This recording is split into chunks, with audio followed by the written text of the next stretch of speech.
नमस्कार दोस्तों, मैं हूं राहुल कुमार शर्मा। आपका स्वागत करता हूं आपके ही अपने चैनल ज्ञानार्थी क्लासेस में।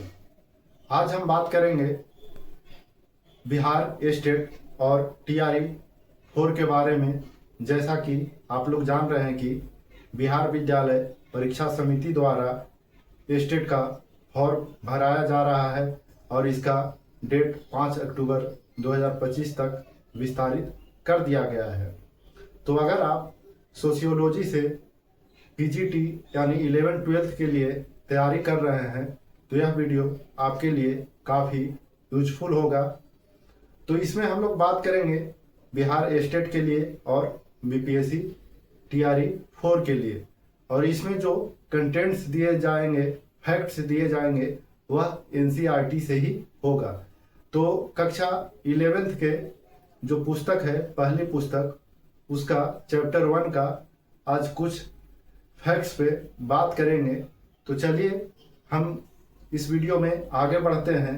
तो आगे बढ़ने से पहले अगर आप इस चैनल पर नए हैं तो चैनल को सब्सक्राइब कर लीजिएगा और सपोर्ट के लिए लाइक कर दीजिएगा, शेयर भी कर दीजिएगा और कमेंट जरूर कीजिएगा। अच्छा लगे तो भी, खराब लगे तो भी कमेंट जरूर कीजिएगा।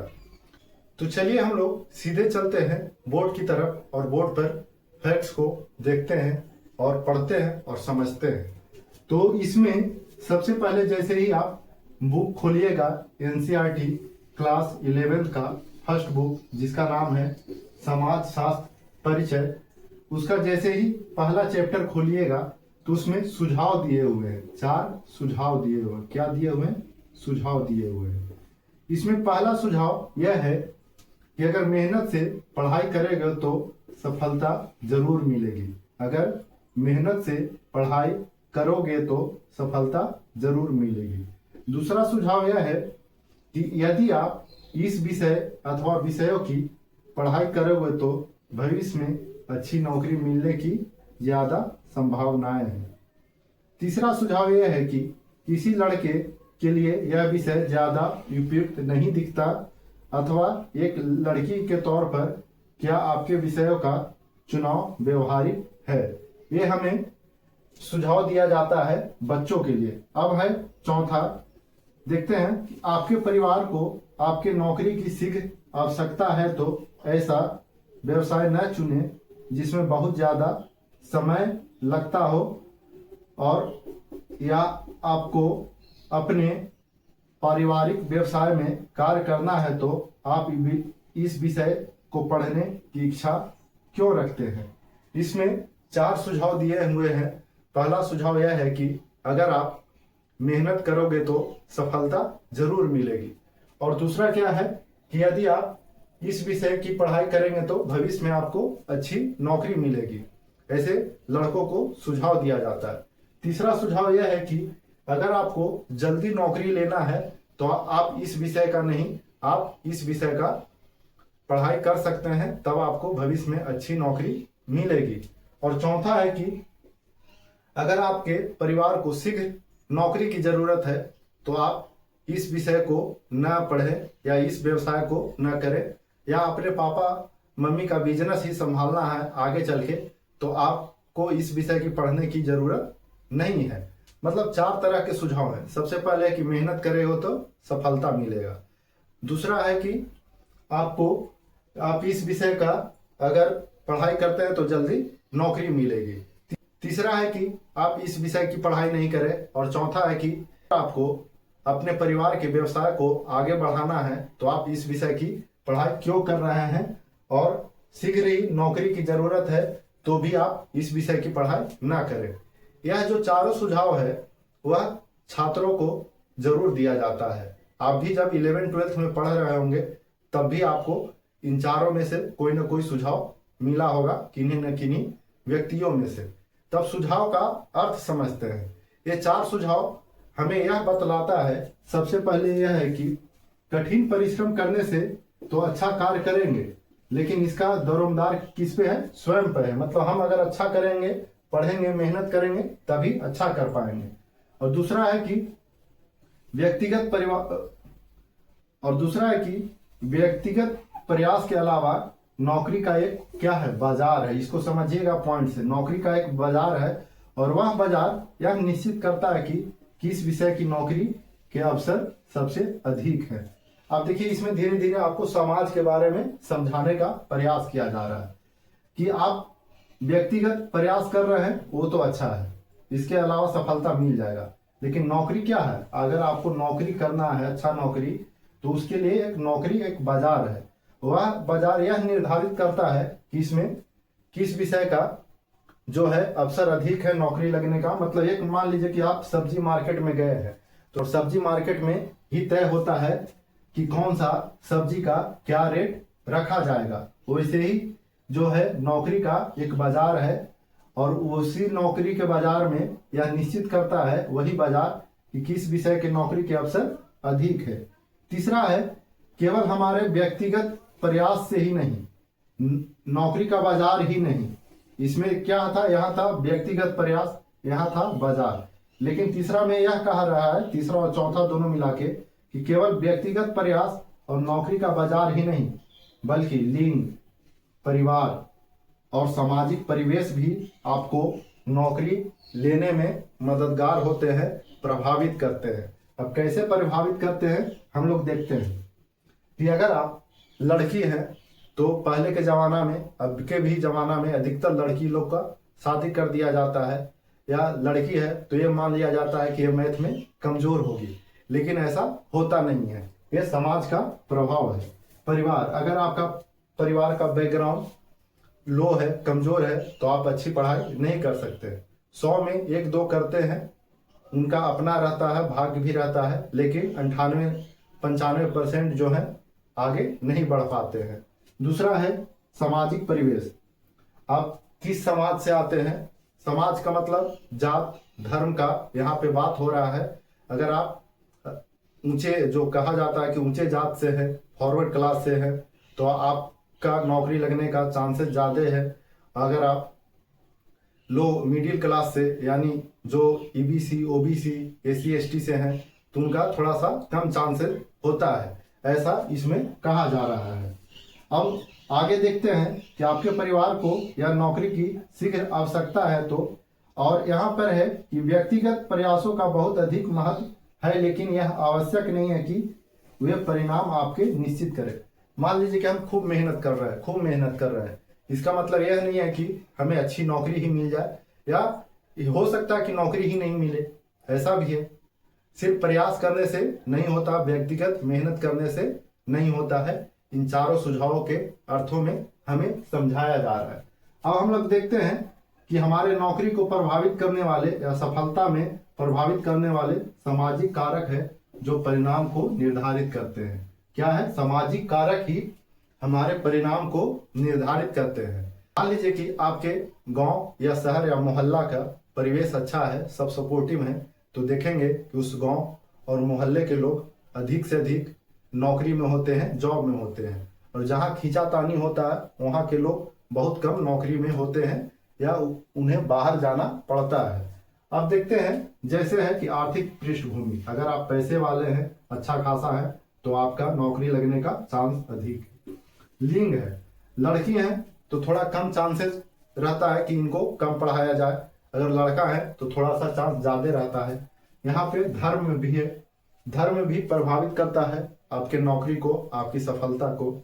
जाति भी आपको नौकरी और सफलता को प्रभावित करती है। इसमें हम लोग यही समझ रहे हैं।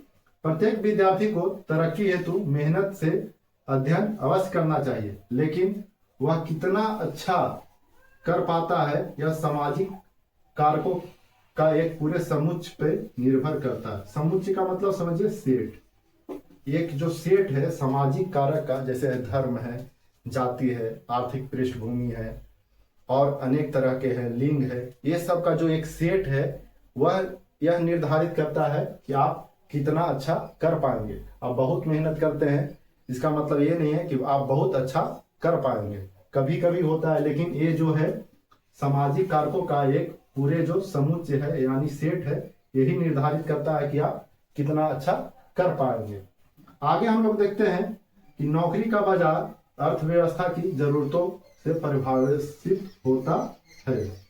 इसे समझिएगा कि नौकरी का बाजार जो है अर्थव्यवस्था की जरूरतों से परिभाषित होता है। किससे होता है? अर्थव्यवस्था की जरूरतों से नौकरी का बाजार परिभाषित होता है। और देखिएगा, अर्थव्यवस्था की जरूरतें पुनः सरकार की आर्थिक नीतियों से पर निर्भर करती है। यहाँ पे 2 पॉइंट है, समझिएगा। क्या है कि नौकरी का बाजार किस पे निर्भर करता है? अर्थव्यवस्था की जरूरतों पर। और अर्थव्यवस्था की जरूरत किस पे निर्भर करती है? सरकार की आर्थिक नीतियों पर। तो क्वेश्चन अगर पूछ लिया जाए कि नौकरी का बाजार किस पे निर्भर करता है, तो अर्थव्यवस्था की जरूरतों पर। अगर इसी से क्वेश्चन अगर उठा कर पूछ लिया जाए कि अर्थव्यवस्था की जरूरत किस पे निर्भर करती है, तो सरकार की आर्थिक नीतियों पर। अब यहाँ पे एक पॉइंट है कि किसी विद्यार्थी की नौकरी के अवसर इन विशिष्ट राजनीतिक आर्थिक आंकड़ों के साथ साथ उसके परिवार की सामाजिक पृष्ठभूमि से भी प्रभावित होती है। मान लीजिए कि सरकार तो किसी विद्यार्थी के नौकरी लगेगी या नहीं लगेगी, या उस राज्य के या देश के कितने छात्रों की नौकरी लगेगी, यह तो सरकार के विशिष्ट सरकार के राजनीतिक आर्थिक आंकड़ों के साथ प्रभावित करती ही है, लेकिन यह भी प्रभावित करती है कि उसके परिवार की सामाजिक पृष्ठभूमि कैसी है। यह भी एक विद्यार्थी के सफल होने को प्रभावित करती है। आगे हम लोग देखेंगे। अब इसमें सबसे वीवीआई पॉइंट आपको अभी मिला है कि समाज शास्त्र मानव समाज का एक अंतः संबंधित समग्र रूप में अध्ययन करता है। सबसे पहले पूछ लेगा क्वेश्चन यही से, सेम लाइन से, कि समाज शास्त्र किसका एक अंतः संबंधित समग्र रूप में अध्ययन करता है। तो सबसे पहले है किसका? मानव समाज का। किसका? मानव समाज का समाजशास्त्र एक अंतः संबंधित एक समग्र रूप, समग्र मतलब होलिस्टिक, पूरे होलिस्टिक मतलब पूरे समग्र रूप में अध्ययन करता है। और किस तरह समाज और व्यक्ति एक दूसरे से अंतः क्रिया करते हैं। और यह भी यहाँ पर है पॉइंट दिया हुआ कि समाज और व्यक्ति एक दूसरे से कैसे इंटरेक्शन अंतः क्रिया करते हैं, यह भी समाजशास्त्र अध्ययन करता है। अब हम लोग देखते हैं कि कौन यह निश्चित करता है कि अच्छी नौकरी क्या है। क्या करता है कि कौन यह निश्चित करता है कि एक अच्छी नौकरी क्या है। तो यहाँ पर देखिएगा कि किसी व्यक्ति के लिए किसी नौकरी की सामाजिक प्रतिष्ठा कितनी है अथवा नहीं है। यह भी देखिए कि अगर मान लीजिए कि हमारा नौकरी लगा हुआ है, तो हमारे लिए उस नौकरी का कितना वैल्यू है, समाज या घर परिवार हमको वैल्यू देता है या नहीं देता है। मान लीजिए कि मेरी सरकारी नौकरी है तो कोई लोग वैल्यू दे रहा है, और मान लीजिए कि घर में हमारा वैल्यू ही नहीं है, क्योंकि घर में हमसे ज़्यादा ऊंचे ऊंचे पोस्ट पे है, तो हमारा वैल्यू है या नहीं है, इसका निर्धारण कौन करता है? तो यह जो निर्धारण करता है उसका प्रासंगिक समाज करता है। कौन करता है? प्रासंगिक समाज की संस्कृति पर निर्भर करता है कि आपका सरकारी नौकरी का जो प्रतिष्ठा है, सामाजिक प्रतिष्ठा, और जो है या अथवा नहीं है, यह कौन निर्धारित करता है? उस व्यक्ति के प्रासंगिक समाज की संस्कृति पर निर्भर करता है। कौन यह निश्चित करता है कि अच्छी नौकरी क्या है? तो प्रासंगिक समाज की संस्कृति पर। किसके? जिस व्यक्ति के बारे में बात हो रहा है उस व्यक्ति के प्रासंगिक समाज की संस्कृति पर निर्भर करता है कि अच्छी नौकरी है या नहीं है। आगे हम लोग देखते हैं कि समाजशास्त्र का एक कार्य व्यक्तिगत समस्या और जनहित मुद्दे के बीच संबंध को स्पष्ट करना है। क्या है? समाजशास्त्र का एक कार्य और क्या है कि समाजशास्त्र का एक कार्य जो है व्यक्तिगत समस्या, पर्सनल प्रॉब्लम, और जनहित के मुद्दे, मतलब जो समाज में है बहुत सारे लोगों के मुद्दे हैं, उसके बीच संबंध को स्पष्ट करता है कि यह व्यक्तिगत है या जनहित मुद्दे हैं। एक अच्छी नौकरी का अर्थ भिन्न भिन्न समाजों में भिन्न भिन्न है। अब मान लीजिए कि जो जनजाति हैं, एससी एसटी हैं, और जो गरीब परिवार में हैं, उनमें किन्हीं का टीचर में नौकरी लग गया या प्यून में नौकरी लग गया, तो उनके लिए वो भगवान का वरदान है। लेकिन जिनके घर में सभी लोग आईएएस है, पीसीएस है, उसमें कोई टीचर बन के कहेगा कि हम तो टीचर बन गए, अच्छी नौकरी ले लिए, तो वहां पर टीचर का वैल्यू रहेगा? नहीं रहेगा। क्यों नहीं रहेगा? क्योंकि टीचर से ऊंचे ऊंचे पोस्ट पे है उसके घर में, तो टीचर का वैल्यू नहीं रहेगा। इसी चलते सभी समाजों में एक अच्छी नौकरी का अर्थ भिन्न भिन्न रखा गया है। अब हम लोग देखते हैं कि प्रासंगिक समाज का मतलब क्या होता है। प्रासंगिक समाज का मतलब यह तो नहीं होता है, इसका मतलब है कि जिससे संबंध रखता है, जिस समाज से व्यक्ति संबंध रखता है उसको ही हम लोग प्रासंगिक समाज कहते हैं।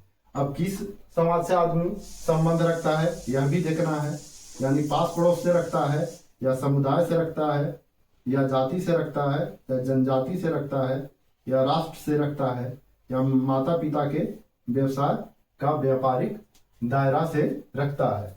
इसका मतलब है प्रासंगिक समाज का मतलब है कि अब क्या है, जाति से है या जनजाति से है, या उसका जो है राष्ट्र है, या पास पड़ोस है, या समुदाय है।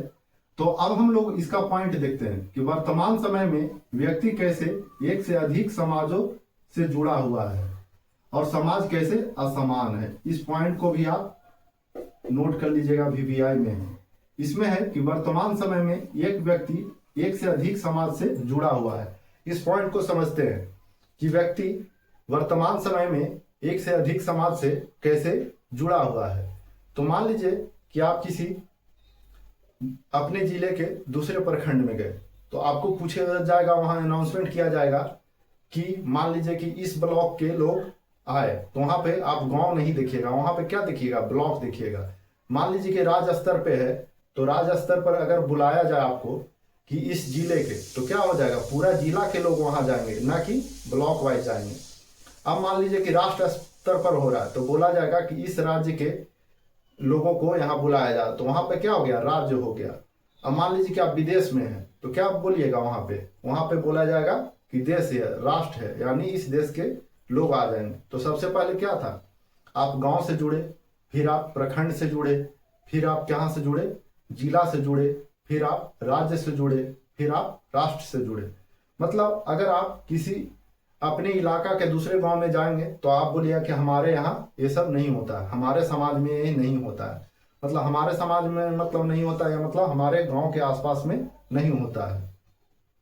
अगर आप भारत के किसी दूसरे राज्य में गए, आप बिहार से गए दूसरे राज्य में, तो क्या बोलिएगा, हमारे समाज में ऐसा नहीं होता है। तो वहां पे रिप्रेजेंट क्या हो रहा है, बिहारी समाज हो रहा है, या बिहारी समुदाय हो रहा है।